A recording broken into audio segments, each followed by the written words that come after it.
Bienvenidos a Café Jurídico en Directo, una sección del podcast de Great Jurist donde, en el tiempo que dura un café, compartimos conocimiento y experiencias con personalidades de nuestro sector. Hola, hola, buenas tardes a todos. Bueno, muchísimas gracias por conectaros una semana más al Café Jurídico en Directo de Great Jurist. Hoy tenemos a una invitada muy especial, siempre lo digo, pero es que es así.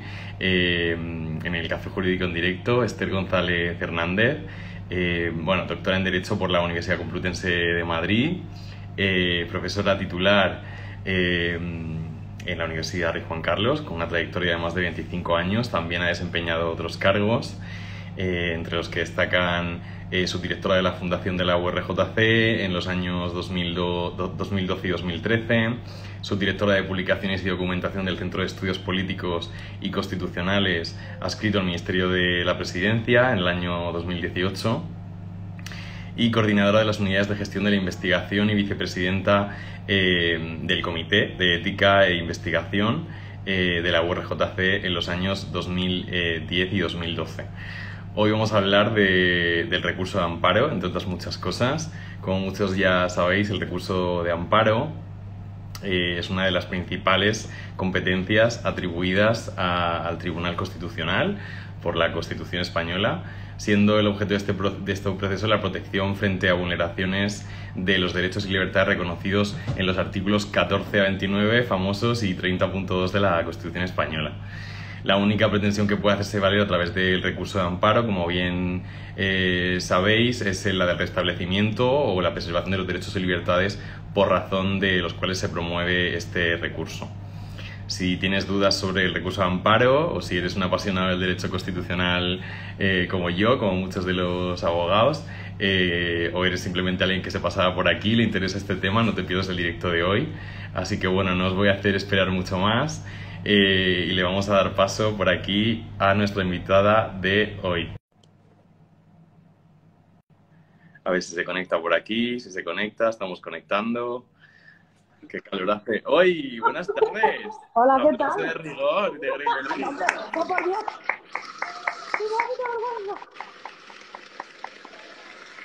Por Dios bendito, que ya me conoces. Bueno, es que hay que bien, presentar como hay que presentar. Mira, me ha dado una vergüenza oír cómo decías mi currículum.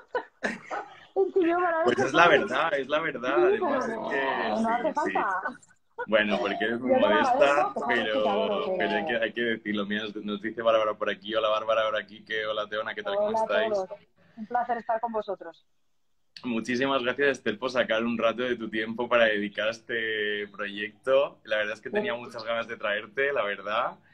Y bueno, la entrevista de hoy es muy especial para mí, por muchas razones. Si me lo permiten, me gustaría contar un poquito por qué es tan especial para mí. Bueno, para los que nos seguís, para los que nos vais a escuchar en Spotify, yo conozco a Esther desde el 2009, 13 años ya, hace ya que nos conocemos. Y la conocí porque me daba clase en la universidad, ella es profesora de Constitucional. Y bueno, pues en ese momento yo era estudiante y ella pues nos daba la materia de Derecho Constitucional. Yo me acuerdo que esa asignatura la disfruté un montón, o sea, fue de las que más me gusta, bueno, de hecho fue la que más me gustó del primer año, lo puedo decir abiertamente sin que nadie se ofenda. Haces muy bien, Y bueno, porque la forma de impartirla, porque también periodismo es muy generalista y el derecho constitucional es como algo muy, bueno, a mí me parecía muy romántico en ese momento. Y me acuerdo que me acerqué a clase después de acabar una clase, me acerqué y te pregunté, oye, qué interesante, me encanta la asignatura, me parece muy interesante, y me comentaste, oye, pues ¿por qué no te metes a estudiarlo, a la UNED, una opción así, tal, que es posible, que es posible? Y bueno, pues así empecé yo Derecho, ¿no? Y al año siguiente me matriculé y hemos mantenido siempre el contacto, hablando siempre de, oye, pues estoy pasando de curso, he acabado la carrera, voy a hacer el máster de abogacía hasta el día de hoy, ¿no? Así que, bueno, te agradezco muchísimo que estés hoy aquí, para mí es un placer inmenso.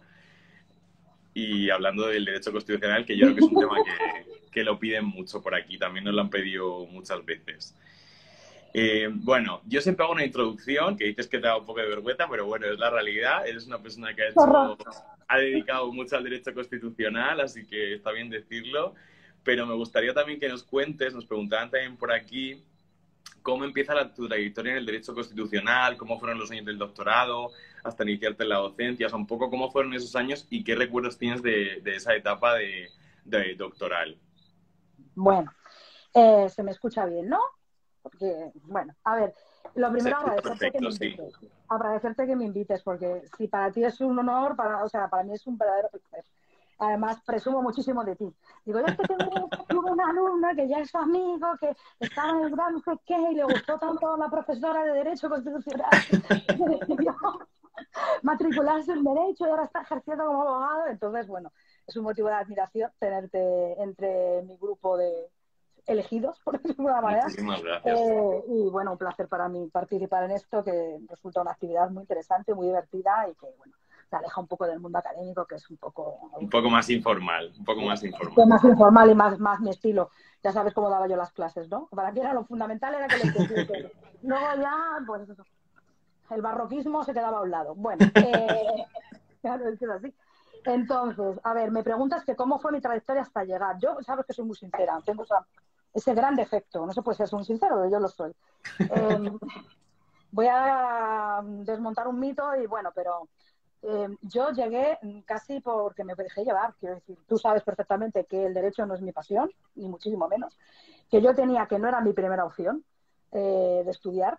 Yo pensaba estudiar otra cosa, pero bueno, pues no pudo ser por diversas circunstancias y bueno, elegí Derecho, como mucha gente que yo creo que estudia Derecho, ¿no? Que hay gente que estudia Derecho sin saber exactamente lo que va a llegar y luego pues le gusta, sigue con ello, pero a mí me pasó lo mismo. Y el derecho constitucional, yo tenía muy claro que no quería ejercer, o sea, siento decir esto, pero yo sabía que yo no sirvo para ejercer la abogacía, eso sí que lo tenía clarísimo. Y entonces tampoco quería estudiar una oposición porque eran un montón de años y bueno, yo soy bastante más animada que estar ahí un montón de horas y entonces, bueno, pues como me gusta mucho hablar y la comunicación me gusta, dije, hombre, pues la docencia no está mal. Y entonces tenía dos opciones, una era Derecho, pero básicamente tenía dos opciones de hacer el doctorado y dedicarme a la docencia en dos asignaturas por los profesores que me lo habían dado y por lo que me han transmitido respecto de la asignatura. Un buen profesor hace de una asignatura horrible algo apasionante y un mal profesor hace la mejor asignatura algo que no hay Dios que lo soporte. Entonces, tenía dos opciones, Derecho Internacional Público y Derecho Constitucional. Y bueno, pues salió Derecho Constitucional. Te lanzaste a la me lancé a Derecho Constitucional, encontré un director de tesis y empecé mis estudios de doctorado y me especialicé en Derecho Constitucional. Y ya está. Ya he descubierto el misterio. Me acuerdo además que cuando dabas la clase decías, me acuerdo, era como, ¿cuántos años son que tienes que ejercer para poder ser... magistrado? Sí. Es verdad, sí que es verdad, 15 años. Y me acuerdo que decía, no sé si ahora me queda uno o ya puedo serlo. Digo con la misma broma, digo, yo ya puedo serlo. Sí, es verdad, porque yo empecé el doctorado en el 95 y tú y yo nos conocimos por esas épocas, pasados los 15 años. Sí, es verdad, sí. Bueno, la mayoría de los que nos siguen son juristas, abogados. Por aquí hay un compañero, Pula Albert, dice, Esther es maravilloso, una eminencia. A lo mejor ha sido hasta su profe. Yo estoy de acuerdo, es muy maravilloso. ¡Ay, sí, Albert! ¡Ay, mi chico favorito también! Es otro de mis chicos favoritos. Oye, yo estaba primero, Albert, yo estaba primero. Otro de mis chicos favoritos, cuida. Para mí todos son muy importantes. Bueno, la mayoría somos juristas, hemos estudiado Derecho o ejercemos o están estudiando. Que nos siguen. Es eso, ¿no? Pero para los que nos escuchan y que no tienen una formación jurídica, me gustaría que nos dieras un titular sencillo. Por aquí se ha conectado una compañera que no es abogada, por ejemplo, a lo mejor a ella se lo podemos aclarar. Sencillo, un titular como para todos los públicos, ¿qué es el derecho constitucional? Ay, madre mía, ¿en qué aprietos me pones? Es que es imposible. Titular sencillo para darle. Constitucional. ¿Una aspiración? No lo sé, sí, es una forma, pues una aspiración, sí. Eso es el titular, si quieres lo desarrollo un poco. Nada, nos quedamos con el titular. Mi titular, bueno, ya lo desarrollaré, que ya sabes que yo lo hago muy bien. Bueno, antes de entrar en el tema en cuestión, me gustaría hacerte algunas preguntas. Vamos a hablar del recurso de amparo, pero mucha gente que nos sigue pues estudia el grado, el máster, el doctorado, están pensando en hacer un doctorado y nos han pasado algunas preguntas en la cajita de preguntas que dejamos siempre en los stories para que nos pasen preguntitas. siempre nos preguntan cosas dispersas. Espero que no te importe compartir con los seguidores. En absoluto, ya sabes que yo tengo pocos secretos. Pero bueno, una seguidora, Marta de Sevilla, que además se suele conectar en los directos, no sé si está por aquí conectada, si ya sentías atracción en la carrera por el derecho constitucional y por qué. Nos comentabas que los profesores siempre influyen en cómo nos tomamos la universidad o cómo fue eso. Sí que es verdad que el profesor que me dio Derecho, en aquel momento no se llamaba Derecho Constitucional, yo estudié en la Complutense y seguíamos con el plan del 53 y lo llamaban Derecho Político. Obviamente la dictadura franquista, aquello del Derecho Constitucional ni se mencionaba. Y sí que es verdad que los dos profesores que me dieron lo que nosotros llamamos Derecho Constitucional me gustaron mucho, sobre todo por la oratoria, por la forma que tenían de hablar y por cómo trasladaban una idea que para mí era muy importante. O sea, es verdad que a mí no me gusta el derecho, no es mi gran pasión y yo me hubiese dedicado a otra cosa, pero sí que es verdad que yo siempre he tenido un importante compromiso ético y unos cimientos éticos muy claros. Un sentido de la justicia, de trabajar por el bien común. Y eso sí que es verdad que se encuentra más en el derecho constitucional que en otro tipo de asignaturas. Eso es evidente. Entonces, influye mucho los profesores. Desde luego, a mí, los dos profesores que tuve, a pesar de que era la típica clase magistral, que no había participación, como era en nuestro caso, que yo los dejaba participar y debatíamos y tal, pero sí que es verdad que trasladaban un sentimiento de afección por este tipo de derecho. Entonces, yo creo que al final eso fue lo que me hizo decantarme. Y bueno, por supuesto, la idea de justicia, de bien común, de consecución de la libertad, la lucha por la libertad. Eso a mí, y luego que a mí las películas de juicio me vuelven loca. A mí me encantan las películas de juicio. A mí ponme una película con un jurado popular y tal, y yo... Y ya está, ya la tenemos, sí. Pues eso es la realización de la justicia, ¿no? De la lucha frente a la adversidad, al final triunfa el bien. Y entonces eso en el derecho constitucional sí es posible. De hecho, sí, en otras materias está más diluido. Evidentemente todos tienen una conexión ética, pero está más diluido, claro.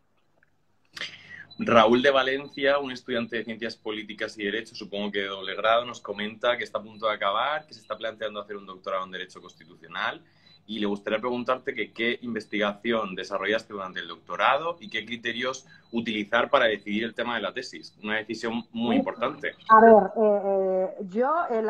ahora las cosas han cambiado mucho de cuando yo empecé la tesis. Cuando yo empecé los estudios de doctorado había que hacer una serie de seminarios que para conseguir lo que se llamaba la suficiencia investigadora en Derecho Constitucional, pero bueno, que tampoco era un doctorado muy amplio en Derecho Parlamentario, y no había una línea de investigación muy clara. En mi caso concreto, el tema de tesis me lo dio mi director de tesis. Yo no elegí nada. La verdad es que fue un buen tema de tesis, eso lo tengo que decir. En aquel momento estaba es que me voy a poner como la abuela cebolleta, pero es que es verdad. Hay mucha gente que no habrá oído hablar, no sé, por lo menos en clase hay muchos alumnos que me dicen que no han oído hablar de los GAL y del secuestro de Maré y todo esto. En aquel momento el tema constitucional por excelencia era la responsabilidad penal de los miembros del gobierno, porque estaba sustanciando un proceso judicial en el que, bueno, pues al final terminó condenado un exministro de Interior, José Barrionuevo, un secretario de Estado, se llamó también a testificar al entonces presidente Felipe González, y era el tema estrella. Entonces tenía cierta lógica trabajar sobre ese tema, porque era el tema de actualidad y luego es un tema apasionante. O sea, he de reconocer que para mí fue un tema de tesis fabuloso, apasionante, porque es que luego, claro, empiezas a hablar la parte de derecho comparado y te metes en Estados Unidos. Y empiezas a hablar del impeachment, que seguro que le suena a todos los que nos están oyendo. Yo viví en directo el impeachment de Bill Clinton por el caso Mónica Lewinsky, más legal en España. Entonces, claro, yo no cerraba la tesis nunca, yo decía, por Dios, jugaron todos, es que tenía que volver a reabrirla y volver a... Bueno, era tremendo, porque claro, era permanentemente pegado a la actualidad. Yo reconozco que disfruté muchísimo con el tema de tesis y se dio bien, el tema de tesis se dio bien. Ahora voy a hacer un poco, voy a hablar de mi libro, ¿vale? Que yo gané el premio a la mejor tesis doctoral de aquel año. No me cabe duda, no me cabe duda. Pero claro, es que cuando algo te gusta, cuando algo te apasiona, o sea, es que claro, te pones tú sin ninguna dificultad. Y claro, en aquel momento es que era un permanente vivir pegado al periódico, a la actualidad, que llaman allá, que sí, que han dicho que tiene que testificar Felipe González. Y Dios mío, otra vez. Que tengo el capítulo cerrado casi. Y lo tengo cerrado, pues no, era verdad. O sea, vuelta otra vez a abrirlo. Luego, la cantidad de documentos periodísticos que yo manejaba para intentar resumir esa cuestión de los GAL, que fueron ríos de tinta durante años, y hacer una capacidad de síntesis, que eso me vino muy bien y me ayudó mucho a manejar esa capacidad de síntesis y sobre todo a llevar un hilo conductor a la hora de explicar. O sea, pues es que para mí fue un aprendizaje inolvidable. Yo, vamos, estoy encantada con mi tema de tesis.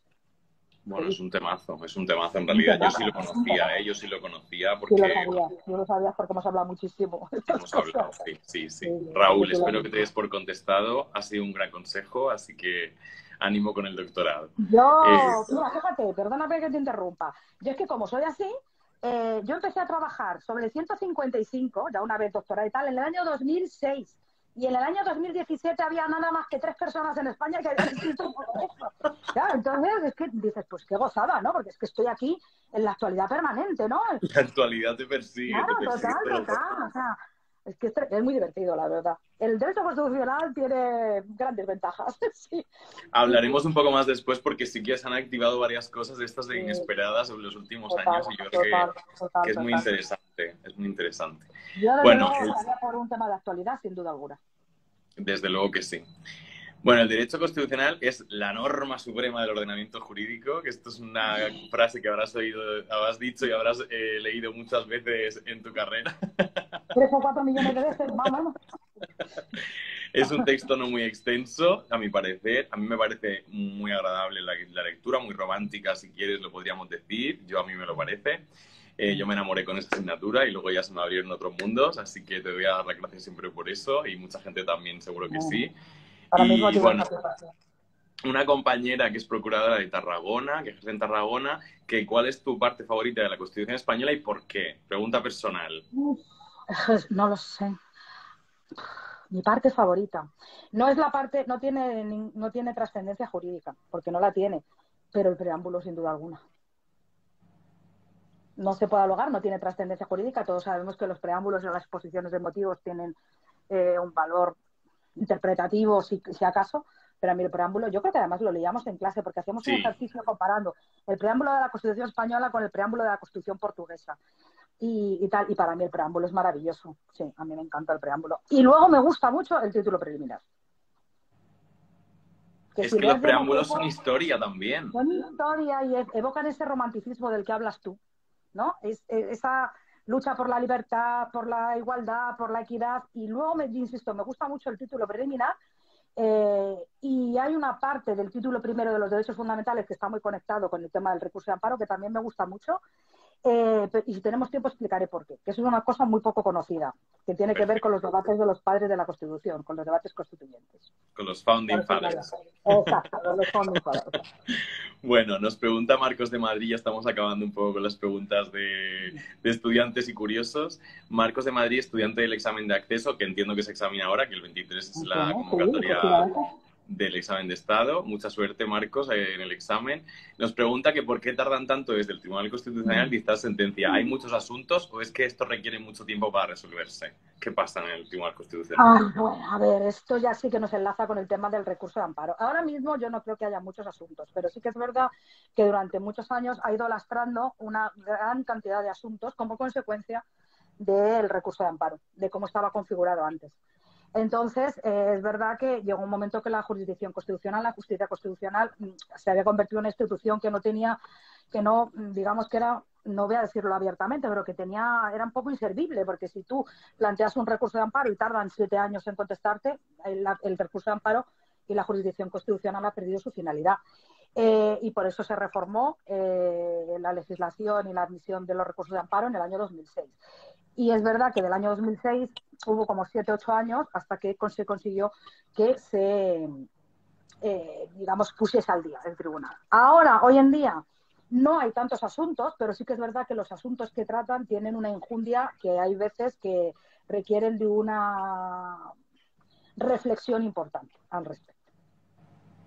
Entonces, por eso suelen tardar tanto. Y luego, vamos a ser sinceros, hay otros asuntos que políticamente, pues, entonces, pues hay que Claro, modular, ver, reflexionar mucho. de Pues, puntillas, es temas normal. no, pero a ver, ellos resuelven y resuelven en conforme a criterios jurídicos. Lo que pasa es que muchas veces estamos acostumbrados a un mundo muy inmediato, ¿no? Y en estos aspectos hay que tener un poquito de un proceso de reflexión interna, que eso no se resuelve de un día para otro.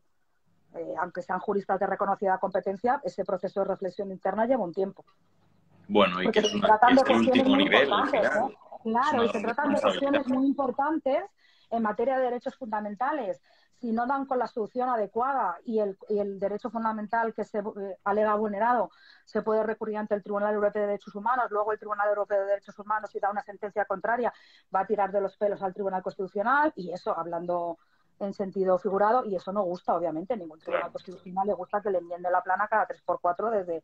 Entonces, por eso procuran tomarse ese proceso de reflexión interna para que las decisiones, como tú bien dices, es en última instancia nacional, salgan muy meditadas y acorde a unos criterios de justicia, de equidad, de igualdad, que no sean... Entonces, por eso se lleva bastante tiempo. Además, las cuestiones que están tratando últimamente son cuestiones complejas, jurídicamente muy complejas. En algunos incluso tienen que plantearse el cambio de doctrina constitucional, tiene su... Tiene Y su luego qué. tuvieron, sí, y luego tuvieron también otras dificultades como consecuencia del proceso en el año 2017. Claro, porque ahí sí que hubo una cantidad de recursos que ya venía de previo. La mayoría de la gente no lo sabe, pero desde el año Sí. 2015 ya se estaban resolviendo recursos y conflictos de competencias entre el Estado y la Comunidad Autónoma Catalana en estas cuestiones. Y luego, claro, a partir de 2017 hubo muchos recursos de amparo, se optó por el Pleno por unanimidad que se admitían todos los recursos de amparo en ese ámbito, y eso supuso más carga, aparte de los Claro. recursos de inconstitucionalidad. Recordemos aquellos años, que parece que ya se nos ha olvidado, pero aquellos No. años fueron... El 17 fue especialmente intenso, luego ya Sí, sí. vino el 19 con la pandemia y esas cosas. Y se olvidaron otras cosas, Se sí. olvidaron, sí, parece que no pasó, pero ha pasado. Bueno, una compañera que ejerce en Bilbao ¿No? se está planteando empezar también el doctorado en Derecho. Nos pregunta que cómo decidir qué universidad es mejor para hacer un doctorado en Derecho, y por otro lado, si te parece interesante el tema de las estancias internacionales y por qué. Empiezo por la segunda, ¿vale? La segunda. El tema de las estancias internacionales no es que me parezca interesante, es que si quieres hacer un doctorado en Derecho te lo van a pedir. Yo creo que a día de hoy que tenemos una serie de instrumentos tecnológicos que permiten adquirir cualquier tipo de bibliografía, desde el punto de vista bibliográfico no tiene mucho sentido, pero desde el punto de vista de conocimiento de la universidad, de investigación, de investigación y de conocer a otros compañeros, es interesante. Y la NECA, que es nuestro caballo de batalla de los profesores, si luego te quieres acreditar la figura contractual, pues te lo va a pedir. Así que sí que es interesante. Y universidad, es que cualquiera, quiero decir. A ver, Públicas, sobre todo buenas públicas. pues tiene, yo creo que se me ha quedado acabado la Sí, batería. pero se te escucha perfectamente. Se te escucha Vale, yo creo que, a ver, tiene tradición Derecho en la Autónoma de Madrid. Tiene tradición, pero eso no significa que el resto de las universidades, como la Rey Juan Carlos en la que yo estoy, o la Complutense donde lo hice, vayan a tener ningún problema, porque todas se han adaptado al espacio europeo de educación superior, todos tienen sus escuelas internacionales de doctorado, sus estándares de calidad, la NECA las supervisa todas. Es que no tendría preferencia por ninguna. Hay grandísimos profesionales en todas las universidades de este país. A lo mejor es importante escoger también el equipo donde lo haces. Es un departamento muy activo también, o sea que no tendría ningún problema y bastante reconocido. Valencia es un sitio maravilloso para hacer el doctorado, como cualquier otro, sí. Bueno, yo soy valenciano, desde aquí lo dejo. A ver, ¿cómo vamos? ¿Qué te ves? Bueno, entrando ya un poco en el tema de hoy, el recurso de amparo es una de las principales competencias al Tribunal Constitucional, lo comentábamos antes. La Ley Orgánica del Tribunal Constitucional, que es una de las leyes por las que se rige el TC, distingue tres modalidades de recurso de amparo. El recurso de amparo contra decisiones parlamentarias, contra decisiones gubernamentales y administrativas y contra decisiones judiciales. Creo que es el 42, 43 y 44 respectivamente, sin entrar mucho en el detalle teórico, porque esto no es una clase formal. ¿Qué nos puedes contar de estas tres modalidades? ¿En qué se diferencian esencialmente? ¿En qué se diferencian? Y una cuestión importante. que a los abogados yo creo que les resulta interesante y que además yo me he dado cuenta que los estudiantes de Derecho están en la abstracción y no bajan al detalle y no se dan cuenta. El artículo 42 habla de posibles vulneraciones de derechos fundamentales por parte del Poder Legislativo. Ejemplo claro, ¿no? Pues se presenta un LP, una iniciativa legislativa popular, la mesa solamente tiene la posibilidad de llevar un análisis formal y entra a hacer un análisis de fondo, con lo cual se está vulnerando el derecho de los ciudadanos a participar en los asuntos públicos, ¿vale? Porque lo rechazan y no permiten la ILP. Ese es un caso claro. En ese caso hay 3 meses para presentar el recurso de amparo y no hace falta agotar la vía judicial previa, ¿vale? Luego está los supuestos de vulneración de un derecho fundamental por parte del Ejecutivo, que es el supuesto clásico. Es el supuesto que viene tierra de causa de la Revolución Francesa, de la concepción francesa de los derechos fundamentales, en la que se entiende que el individuo tiene un espacio que le protege frente al rey soberano, que no le puede atacar una serie de derechos fundamentales. Yo qué sé, pues eso, el clásico, la libertad ideológica y religiosa, por ejemplo. ¿Vale? Y luego están, aquí tenemos un plazo de 20 días y luego está, que es el artículo 43 de la Ley Orgánica del Tribunal Constitucional y el artículo 44, que es el de las vulneraciones de derechos fundamentales por parte de un poder judicial. Esto es importante. Evidentemente, si tú estás en un proceso, supongamos un proceso penal, y el juez no te permite presentar una prueba de descargo, está claro que te han vulnerado tu derecho a la contradicción, a la defensa, etc. Evidentemente ahí es un juez el que vulnera un derecho fundamental. Pero, y esto es importante, si vamos al artículo 41 de la Ley Orgánica del Tribunal Constitucional, nuestra ley orgánica, la norma reguladora del Tribunal Constitucional habla siempre de vulneraciones por parte de poderes públicos. Y todos sabemos que a día de hoy, efectivamente, los poderes públicos pueden vulnerar derechos fundamentales, pero también los terceros o particulares. Un empresario, ¿no? Que de forma ilícita entra en el mail personal del empleado, por ejemplo. Está vulnerando su derecho a la intimidad y al secreto de las comunicaciones. Y que como consecuencia de lo que ha visto, le despide. Es un despido improcedente por vulneración de derechos. Aquí es donde entra una cuestión importante, que es la de la ad vitam. Es decir, el Tribunal Constitucional, como exige el agotamiento de la vía judicial previa, no contempla inicialmente las vulneraciones de derechos fundamentales por parte de terceros, pero como siempre tiene que pasar por la vía ordinaria previa. Si se llega, pues se puede llegar al recurso de amparo en estos supuestos porque ya hay una vulneración de un poder público. Porque si no reconoce que se ha vulnerado el derecho fundamental el juez ordinario previo, ese juez es un poder público y se ha habido una vulneración de un poder público. Eso es lo que dice el artículo 44 de la Ley Orgánica del Tribunal Constitucional. Yo creo que está entendido sintéticamente. Sin ha sido una fantasía, la verdad que sí. Y respecto al tema que has dicho de las vulneraciones de derechos fundamentales en el ámbito laboral, tengo que decir que hace poco ha salido una sentencia muy interesante que hablaba de esos temas y que clarificaba un poquito más en cuanto a las cuantías económicas, que eso nos preocupa mucho a los abogados, Hombre, cómo calcularlas. Y tanto. Bueno, claro, además normalmente el Tribunal Constitucional en las sentencias de recurso de amparo fija muchas veces el contenido esencial de un derecho fundamental, por eso al final tienen trascendencia erga omnes o frente a todos. Entonces es muy interesante, claro, al final los jueces están obligados a seguir las sentencias del Tribunal Constitucional. Así que es interesante. Sin ninguna duda. Bueno, la legitimidad activa, esto es un poco, lo leo un poco porque hay mucha gente que seguro que le refresca. Bueno, estamos de repaso, no pasa nada. Exacto. Se define como la capacidad de actuar como parte demandante recurrente en un procedimiento judicial, con base a titularidad de un derecho o un interés legítimo, ¿no? ¿Quién está legitimado, a grosso modo, aunque hemos visto que hay diferentes tipos de recursos, quién está legitimado para interponer el recurso de amparo? A ver, lo que dice la norma es toda persona natural o jurídica que invoque un interés legítimo. Luego hay que entrar a matizar cuando se invoca un interés legítimo. Obviamente, el titular del derecho afectado, está claro. O sea, a mí me vulneran mi derecho a la inviolabilidad de domicilio, porque sin haber cometido un delito flagrante, sin entrada en el domicilio con autorización judicial, sin haberlo consentido y sin que acontezca una situación de estado de necesidad, de repente entran las fuerzas y cuerpos de seguridad del Estado y me ponen la casa patas arriba. Pues obviamente yo soy el titular del derecho y yo puedo. También quienes hayan sido partes en el proceso correspondiente, que no tienen por qué coincidir con el titular. Tenemos la acción popular, o sea, y tal. Luego, los que tengan interés directo en su restablecimiento sin que sean el titular. Es el caso clásico de la libertad sindical y el sindicato. tenemos una persona que tiene que ejercer su derecho a la libertad sindical y luego el sindicato también tiene interés directo en que se restablezca. Entonces, bueno, más o menos esas son las tres claves para entenderlo. Quienes hayan sido partes en el proceso correspondiente, titular del derecho afectado, aquel que tenga un interés directo en su restablecimiento, esas son más o menos las claves. Bueno, se habla mucho de los requisitos, pero a grandes rasgos tenemos que considerar algunos como los más importantes, ¿no? Nos pregunta una compañera que estudia Derecho en Mallorca qué es eso de la especial trascendencia constitucional, cómo podemos evitar mezclarlo con la propia fundamentación de la lesión. Esto es muy importante. Eso es el quid de la cuestión. Eso es el quid de la cuestión. Felicitar a esta compañera porque ha dado en el clavo.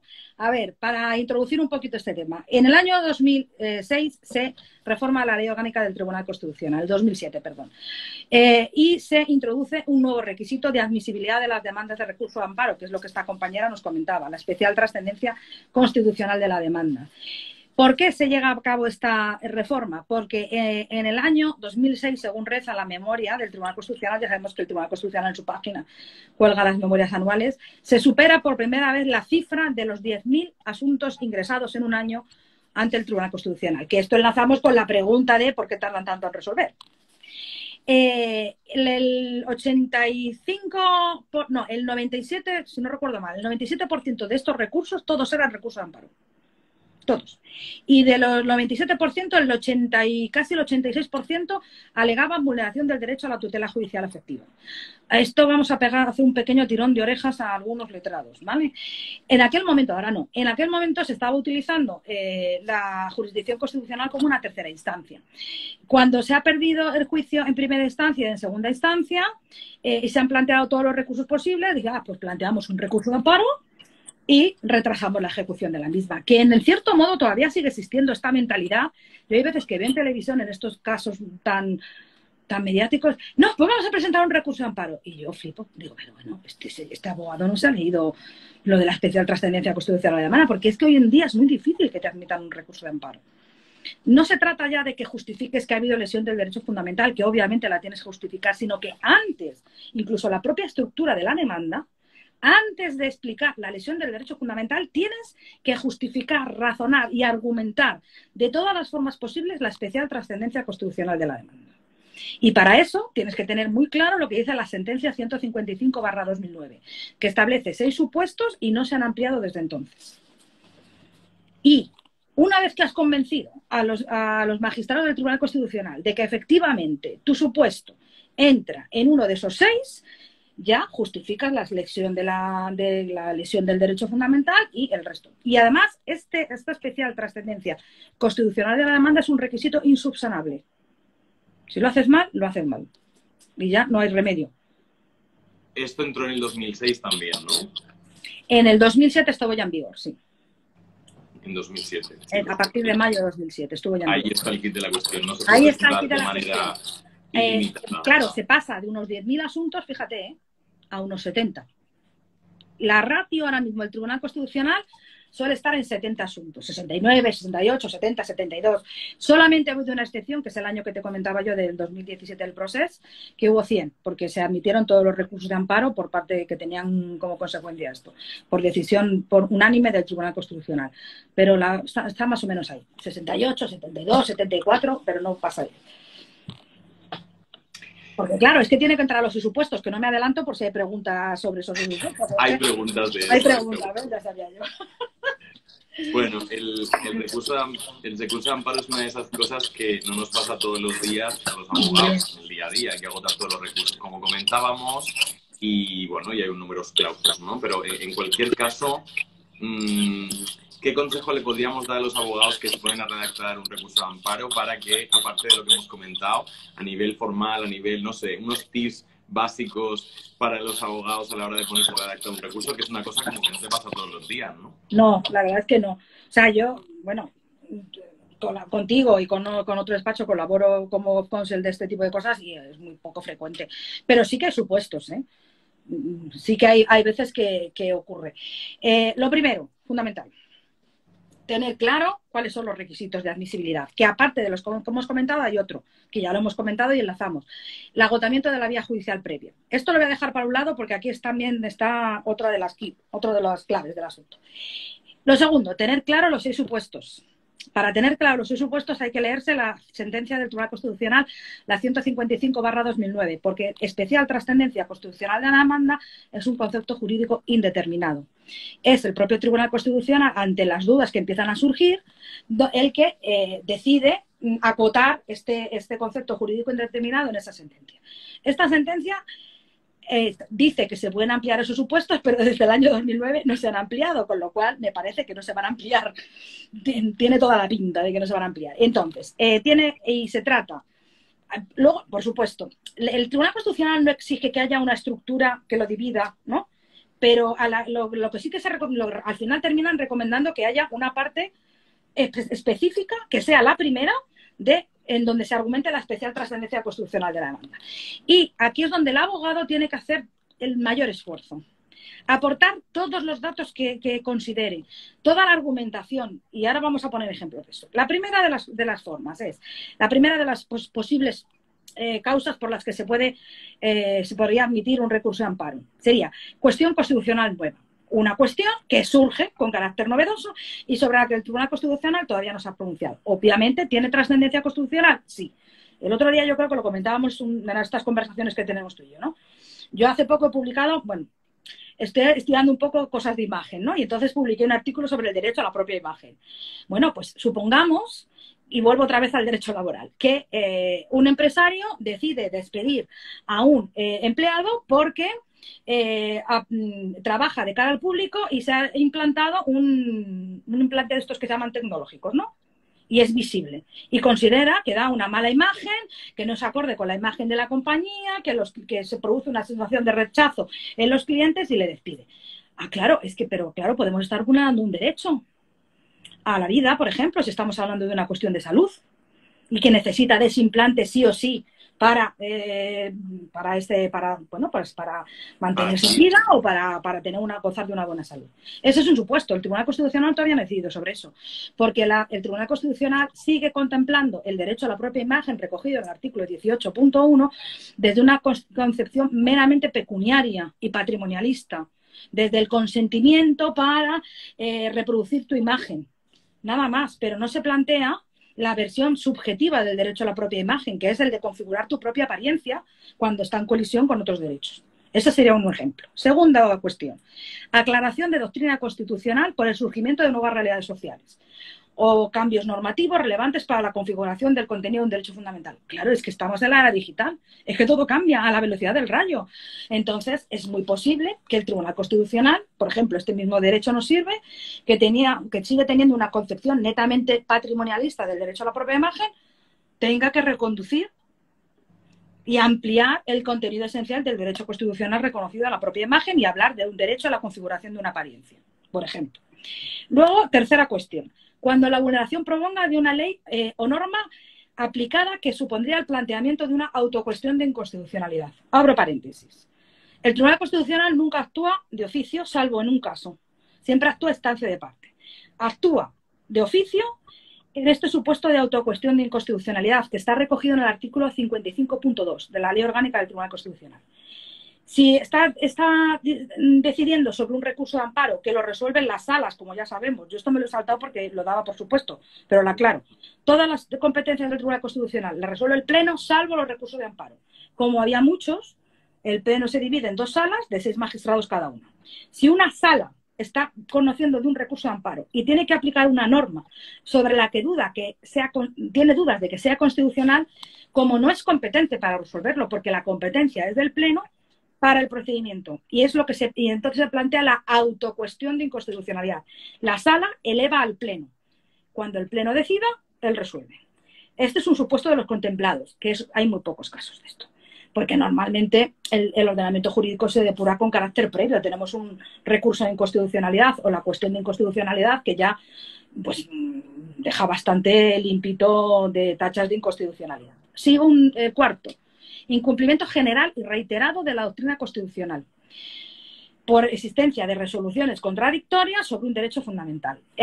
lo importante de esta cuestión es lo de general y reiterado. Aquí no vale con que un juez se haya equivocado una vez, porque errores podemos cometer todos. Aquí se trata de que un juzgado reiteradamente asuma unas resoluciones que van en contra de la jurisprudencia del Tribunal Constitucional. Y aquí es donde el abogado tiene que, en datos, decir, mire, yo qué sé, la audiencia provincial de la provincia que sea, tiene tantas sentencias, 4 sentencias, ¿qué tal? Tiene 4 sentencias. Y ahí es donde el abogado tiene que explicar, porque lo fundamental de este requisito es convencer al tribunal de que ese caso es tan importante que va a mejorar la dimensión objetiva del recurso de amparo y que a partir de ahí las cosas van a ser diferentes. Es decir, no centrarse en la vulneración de un derecho, que es la dimensión subjetiva, sino el alcance general de ese recurso para la interpretación de la Constitución, que ahí dice, mire, en el año tal, el tribunal, la audiencia provincial hizo tal y desoyó la jurisprudencia suya en tal sentencia, Y luego en el año cual, tal. Y en el año, y ahí es donde tenemos incluso que meter ya ese cuadro estadístico, decir, venga, es que esto, es que de todas las... Y entonces, ahí el abogado, un abogado espabilado, lo que hace es, dice, cojo tantas resoluciones de la audiencia provincial X al año, veo todas las que tal y digo, es que fíjese, tantas sentencias suyas son un 20% de la actividad, ese tipo de cosas, ¿no? Es decir, no hay que, bueno, cuanto más creativo se sea, mejor.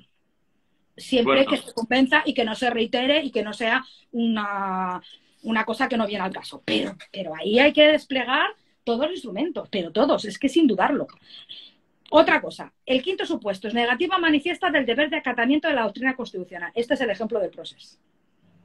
Es decir, hay una serie de poderes públicos que se niegan sistemáticamente a cumplir con la jurisprudencia del Tribunal Constitucional. Y por eso el Tribunal Constitucional decidió admitir todos los recursos de amparo de aquel año 2017.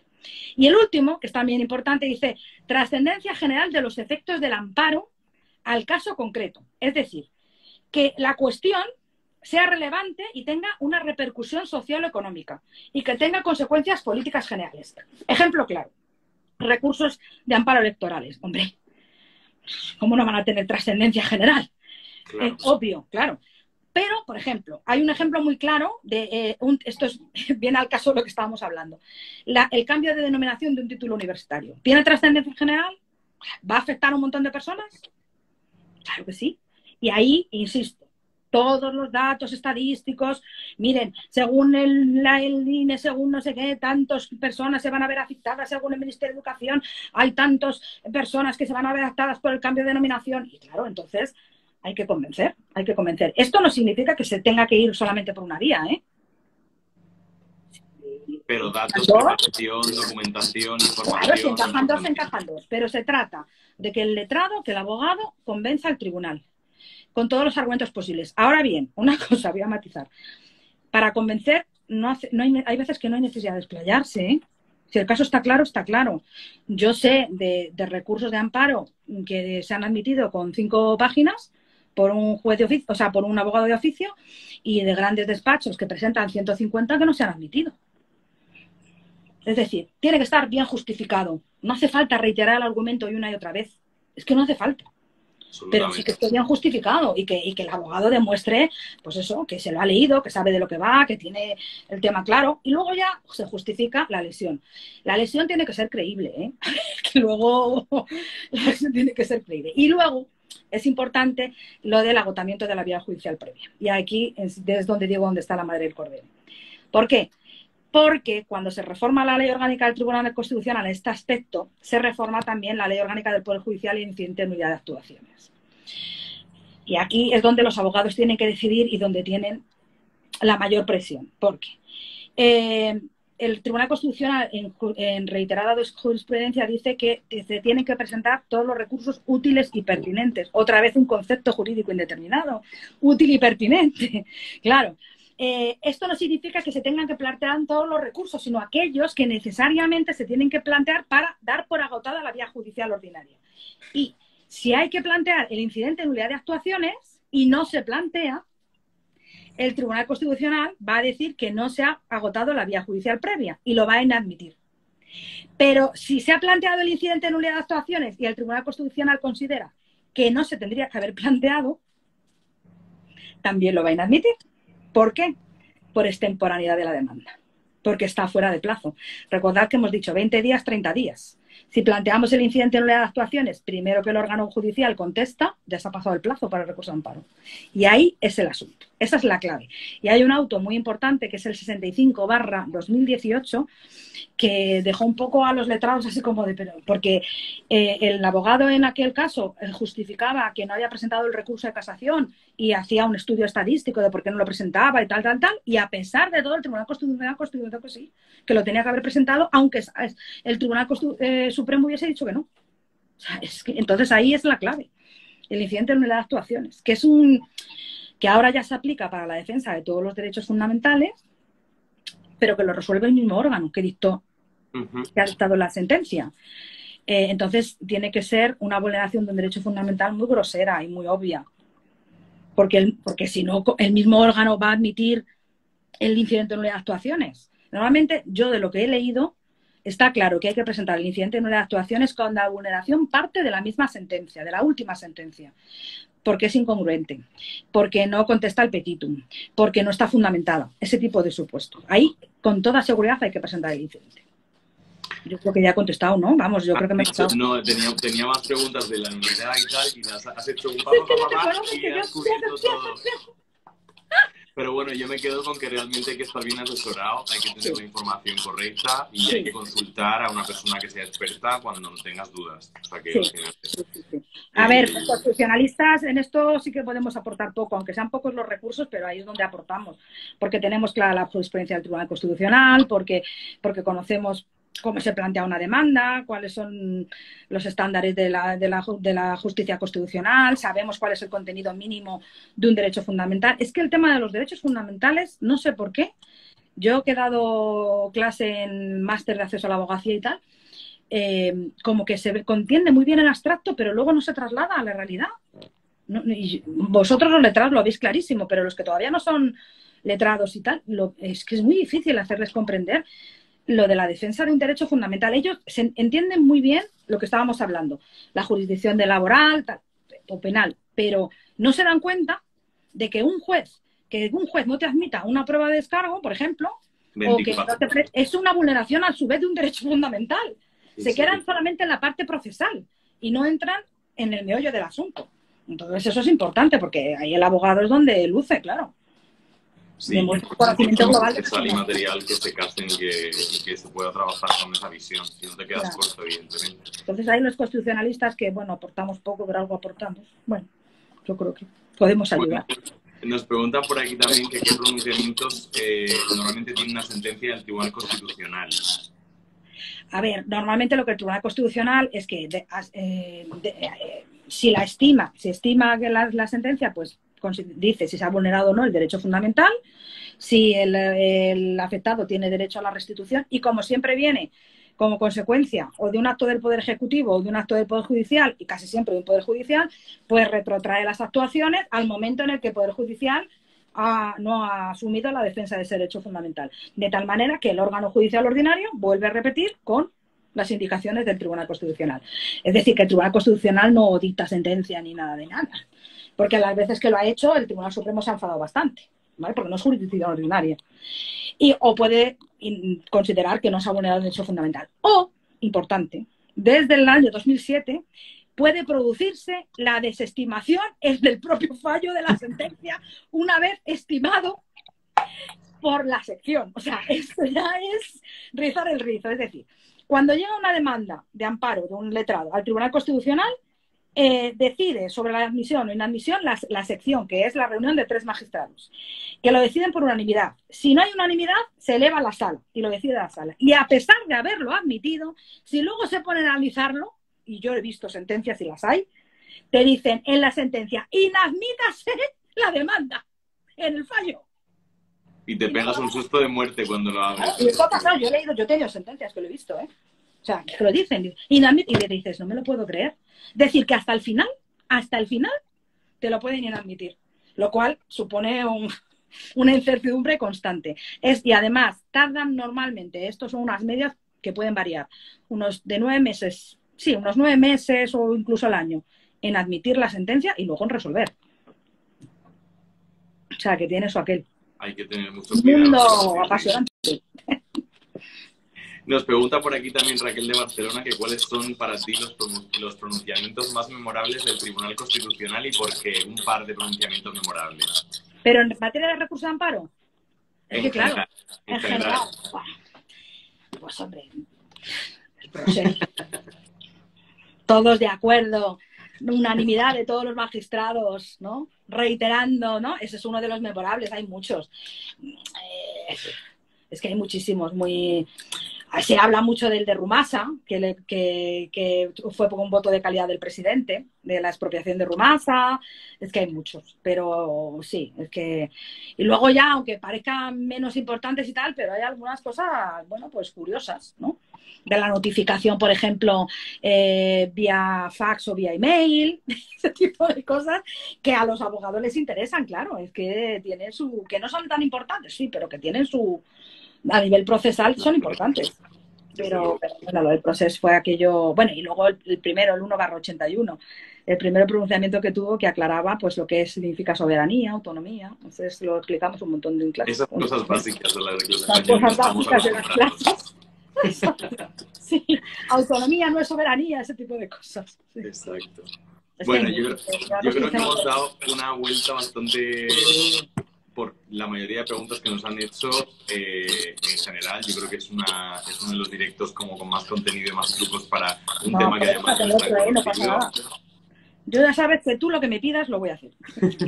Pero bueno, antes de cerrar la entrevista me gustaría poner encima de la mesa, que además lo has nombrado un par de veces, el tema de, bueno, lo hemos mencionado, de algunos mecanismos que se han activado en los últimos años y que nos han sorprendido a todos, con titulares, con mucha información, con mucho debate social, como por ejemplo el 155, ¿no? Que el tema de la desobediencia. Muchas veces la Constitución establece, como comentabas también, generalidades y dices, bueno, ¿y esto cómo lo aplico a la práctica, no? Sí. Pero me gustaría preguntarte en cuanto a la actuación derivada del 155, si se podía haber hecho de otra forma o no se podía haber hecho de otra forma, no sé, ¿qué te viene a la cabeza cuando te comento este tema? Es que eso es, pues eso, una aspiración, ese es el titular, ¿no? Aspirar a contestar eso en pocos minutos es complicadísimo, por eso he dicho que el derecho constitucional es una aspiración. Yo creo que se fue prudente. Yo creo que se fue prudente. Yo creo que tal cual se estaba, en la dinámica en la que estaba yendo, había pocas opciones al margen de aplicar el 155. Yo creo que se aplicó escrupulosamente, porque podría haber habido la tentación de extender la sustitución del gobierno del estatal sobre la comunidad autónoma más allá de la convocatoria de nuevas elecciones. Y ahí se fue prudente, también como consecuencia de que con carácter previo ya contábamos con un precedente, que fue el 6 de octubre de 1934 con el Estatuto de Núria del 32 vigente, y que ya el Tribunal de Garantías Constitucionales de la Segunda República dijo que no se podía extralimitar y que había que respetar la autonomía. Yo creo que en ese sentido se fue prudente. Yo creo que no hubo grande. Y además, es decir, en el Tribunal Constitucional hay magistrados de diferentes opciones ideológicas y en esto estuvieron todos de acuerdo. Absolutamente de acuerdo. No hubo ningún voto particular discordante, no hubo. Yo creo que, bueno, sí, que yo creo que sí fue bastante prudente, ¿eh? Yo creo que lo que pasa es que, hombre, que habría sido deseable no llegar a aquello, por supuesto que sí. Por supuesto que sí. En la lucha de la comunicación y tal, pues, cada uno, pues eso, yo creo que sí. Batalla, sí. Bueno, y hablando de protocolos excepcionales, llega el COVID, madre mía. estado de alarma. Yo recuerdo cuando estudiamos el estado de alarma que fue como, bueno, esto algún día se aplicará, yo creo que no lo sé. Bueno, yo es que en estas cuestiones me tengo que callar, porque cuando digo eso en clase, sucede. O sea, yo recuerdo cuando explicábamos el 99 de la investidura del presidente del gobierno, que yo decía, bueno, esto de los 2 meses no va a suceder nunca. Puntito en la boca. Pero lo mismo con el estado de alarma, o con el 155, es una cláusula que está como válvula de seguridad que se espera que no se aplique nunca. O sea, y lo del COVID, pues lo mismo. Yo desde el principio defendí que no dudaba de que se tuviesen que tomar esas medidas por las circunstancias que había, pero que no eran conforme a la legalidad. Si es que no había más que leerse el artículo, creo que era el 11 de la Ley Orgánica Reguladora de Estados de Alarma y Sitio. decía en determinadas horas y lugares, no con carácter general. Entonces, lo que había que hacer es reformar la norma y trasladar las pandemias de este tipo a los estados de excepción donde se puedan vulnerar derechos con carácter general. Vulnerar no, suspender en el ejercicio, que está mal dicho. Yo es que no me sorprendió nada la decisión del Tribunal Constitucional porque es que yo lo tenía meridiano. Otra cosa es que hubiese que tomar esas decisiones, por supuesto que sí, ¿vale? Estamos todos de acuerdo, pero habría que reformar porque nos podemos encontrar otra vez en la misma circunstancia y la legislación que tenemos no se adecúa a las actuales circunstancias. Porque estaba pensando en pandemias localizadas, ¿no? Pues, por ejemplo, yo recuerdo que hubo una epidemia de sarampión en un pueblecito de Andalucía y se decretó por un juez que tenía que vacunarse todos los niños. Vale, pero estamos hablando vale, pero cuando estamos hablando de una a nivel mundial, pues habría que reformar la norma, pero el legislativo pues parece que no está muy por la labor. Claro, es que está la cosa muy ajustada. El número de votos. Bueno, cuando se agota el último recurso, a los Estados miembros de la UE nos dan la posibilidad de acudir al Tribunal Europeo de Derechos Humanos. O al Tribunal de la UE, si estamos hablando de un derecho reconocido en los tratados, que son muy pocos, ¿vale? Pero fundamentalmente es el Tribunal Europeo de Derechos Humanos. La semana pasada estaba leyendo en el Ministerio de Justicia que tienen un portal de noticias que habían hecho un vídeo en lengua española cuyo objeto era concienciar y apoyar a los abogados españoles y en general a España a redactar mejor las demandas frente al Tribunal Europeo de Derechos Humanos. ¿Tú crees que es muy difícil? No, pero ahí yo tengo que echaros un capote y es que es muy difícil. Yo me lo he estudiado y he dicho, Virgen Santa, es muy difícil. El Tribunal Europeo de Derechos Humanos tiene una estructura interna tan compleja y la presentación de la demanda es que es muy difícil para un abogado, es que es complicadísimo. Es que tienes que ser un verdadero experto en el Tribunal Europeo de Derechos Humanos. Es muy complicado. Yo ahí creo que lo tenéis muy difícil, sinceramente. ¿Que se os anime? Pues sí, como a todo mundo en la vida, pero que no es tan sencillo, que esto no es, ¡hala, venga, me pongo y lo hago! Que no, que es muy complicado. Yo, vamos, en un caso que el Tribunal Constitucional, que no puedo contar, pero no ha admitido la demanda y el objetivo fundamental, porque sabían que no lo iba a admitir, era ir al Tribunal Europeo de Derechos Humanos. Y ahí tienes que contar con despachos especializados en ese tipo de demandas porque no es sencillo. Es muy complicado. No es lo habitual, tampoco en el día a día. Yo ahí os doy un capote porque no tenemos las cosas como son. Hay mucho trabajo, además, hay un procedimiento muy reglado y con un formulario que tienes que utilizar ese formulario, no te puedes pasar de las páginas, lo tienes que traducir, es que es muy complicado. No. Es mucha tela. Yo lo he visto el tutorial y la verdad que me parece bien. Sí, se está muy bien, pero... Antes de cerrar el directo tenemos varias preguntas, pero voy a seleccionar, tenemos 2 o 3, vamos a seleccionar al menos una antes de cerrar el directo. A ver.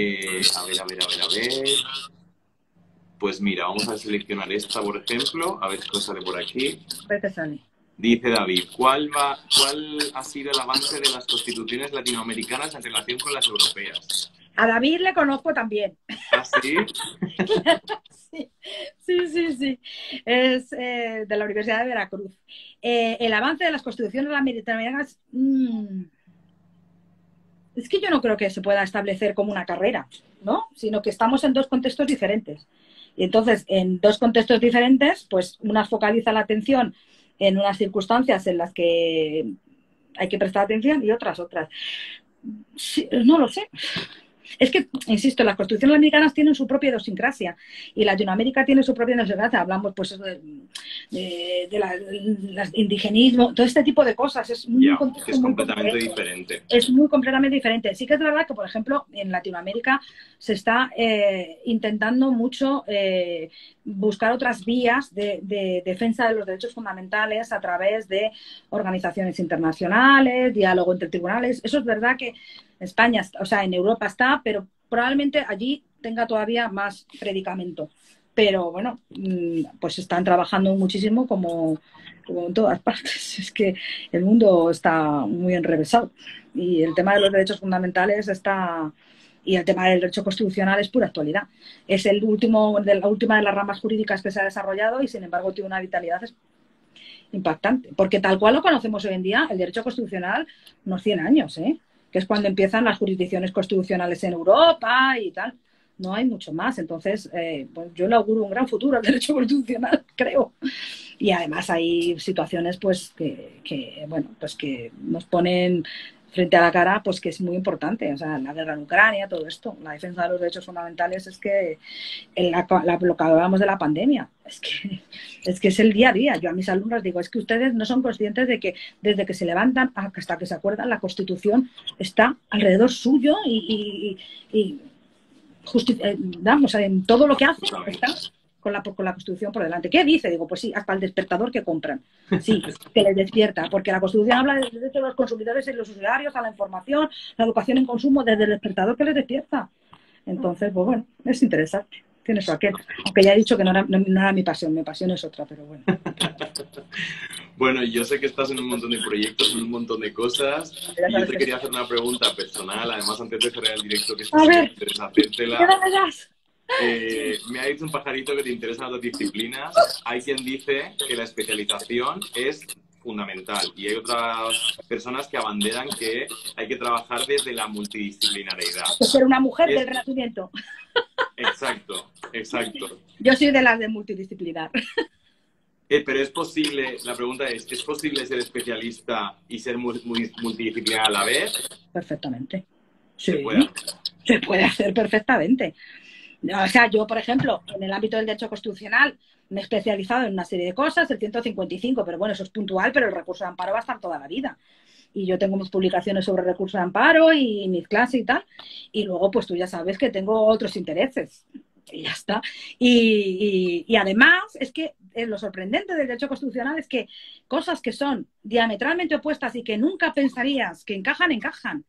Y ya vamos a desvelar el misterio. Yo quise siempre estudiar diseño de moda y sabes que hace 2 años que empecé a estudiarlo.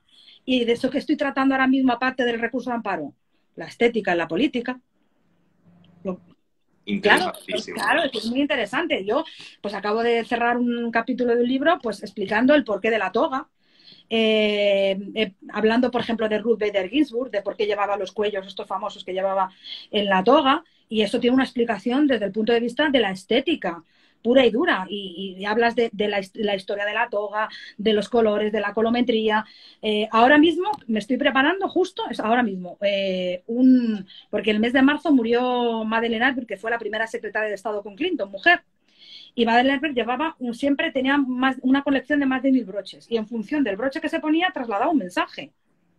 Y eso no deja de ser política, no deja de ser derecho constitucional. Entonces, ¿por qué no? Si es que todo hay que saber de todo un poquito en esta vida, y más en el mundo en el que vivimos. Y sobre todo disfrutar con lo que uno hace. Disfrutar, es fabuloso eso. Es la clave del éxito, disfrutar con lo que uno hace. Yo lo tengo claro. Yo de este tema ya engancharemos para hacer otro proyectito. Hombre, ya sabes que ahí feliz, porque es lo que a mí me gusta, ¿sabes? Hay cosas del derecho constitucional que me apasionan, y lo he dicho. Esa parte de consecución de la libertad, de la justicia, eso me gusta, del compromiso ético, del bien común, del interés general, para mí es de eso que te las mariposillas en el estómago, ¿no? Que te mantienen viva. Pero bueno, luego está otra parte que parece más superficial y mundana, pero bueno, también tienes lo que. Bueno, yo siempre cuando miro la hora a las 9 digo, se me ha pasado un lado, pero me gustaría hacerte una pregunta final que yo hago a los invitados antes de cerrar el directo. Y es una pregunta que además está muy relacionada con lo que estamos hablando, que es la vocación, hacer lo que a uno le gusta, pero también descubrir durante la vida, ¿no? Y a mí me gustaría preguntarte, que es una mujer de muchos proyectos, de muchas cosas, de un montón de cosas encima de la mesa. Entonces, ¿qué le dirías si pudieras enviarle un mensaje a la Esther de los 18, primero de carrera, ahora con lo que sabes, con lo que estás aprendiendo, con lo que has aprendido? Si pudieras enviarle un mensaje cortito de decir, oye, desde el futuro darle un consejo, ¿qué le dirías a esa Esther? Sí, ese es su sueño. Yo estoy contenta con lo que he estudiado, pero que siguiese su sueño. Que no lo hipotecase. Por una estabilidad, No. Yo le diría que siguiese su sueño. Porque además es que yo ahora, que llevo 2 años estudiando, es que sé qué es lo que me gusta. Dicho esto, como dice mi madre, yo estoy muy contenta de que estoy... Pues también, yo estoy muy contenta, evidentemente, porque he procurado, pues, esa parte creativa, y tú lo sabes, que yo tengo, trasladarla al derecho constitucional. Tú conoces cómo daba yo las clases y los proyectos que emprendía, entonces, pues, de una forma u otra yo he seguido ese camino de la creatividad, y siempre hay Siempre hay que buscar el caminito que te lleve a, pues, a tu corazón, a lo que te gusta, a lo que te apasiona. Y yo creo que en el ámbito del derecho constitucional y de la docencia lo he intentado. Y yo creo que, bueno, en clase nos lo pasábamos muy bien. Recuérdalo. Transmitido siempre y ha sido una pasada. Te voy a dar un aplauso porque me parece muy bien. Por favor. Yo he disfrutado muchísimo y sigo disfrutando muchísimo con la Te vida. quiero hacer más largo porque es que además lo que has dicho es súper importante y creo que todos tenemos que ir en esa línea porque si haces lo que te gusta... Tú eres el ejemplo palpable de eso. He Descubriste tenido lo buenos que te maestros y gustaba maestras, ahí y lo dejo. seguiste tu sueño. Que te ha costado, que has arriesgado mucho, pero lo vas a conseguir, yo que estoy segura. Cuando se le ponen ganas, se le echan horas y no te cuesta. Y fíjate, yo me he puesto en esto casi con la edad que yo tengo, que parezco y yo estoy convencida de que lo conseguiré. Yo estoy convencida de que lo voy a conseguir. Yo también lo tengo muy claro y me gustaría agradecerte porque el A ti. tiempo A mí no me y esta agradezcas entrevista que nada, me ha me parece un encantado. placer. Muchísimas No me gracias. agradezcas nada, para mí es el verdadero placer, me encanta verte, me encanta todo lo que estás haciendo, los logros que estás consiguiendo, que es maravilloso. Bueno, mi hermana ¿y qué tal José y tal? Siempre, ¿sabes? Me pregunta y es maravilloso. Y yo he estado estos meses un poco fastidiada de salud, pero en cuanto que me recupere, nos vamos a ver y lo vamos a celebrar. Bueno, ¿qué digo? Si el 29 de junio es mi cumpleaños, ya mismo. Ya mismo. Habrá que Agradecerte celebrarlo. compartir este rato, que si hay alguna pregunta más a través de mi cuenta de Instagram o me las traslada, yo encantada de contestarlas y bueno, a los que nos han oído, que es un placer estar con ellos, ¿vale? Ha sido un placer, muchísimas gracias. De verdad, espero que hayamos respondido a todas las preguntas y a los que no nos siguen en YouTube y en Spotify, que nos sigan, que vamos a colgar siempre los directos ahí. Muchísimas gracias, Esther, por este rato, ha sido fantástico. Ha sido Un abrazo fantástico. inmenso. Reencontrarnos en el mundo del derecho, por favor. Qué maravilla, qué maravilla. Y en Madrid otra vez. Maravilloso. Y en Madrid, Muchísimas Un beso a gracias, todos. Esther. Un beso a David, a Albert, a toda esta gente a todos estos que forman parte de un grupo de gente maravillosa en el que estás tú, ¿vale? Un beso. Muchísimas Chao. gracias, un besazo. Chao. Gracias a los Beso a que nos todos. escucháis. Buenas tardes. Chao, un beso, beso. Chao, chao. Y recuerda, si te gusta lo que hacemos, visita nuestra web de Beacons y síguenos en redes sociales para poder decir con nosotros We are making URIs great again.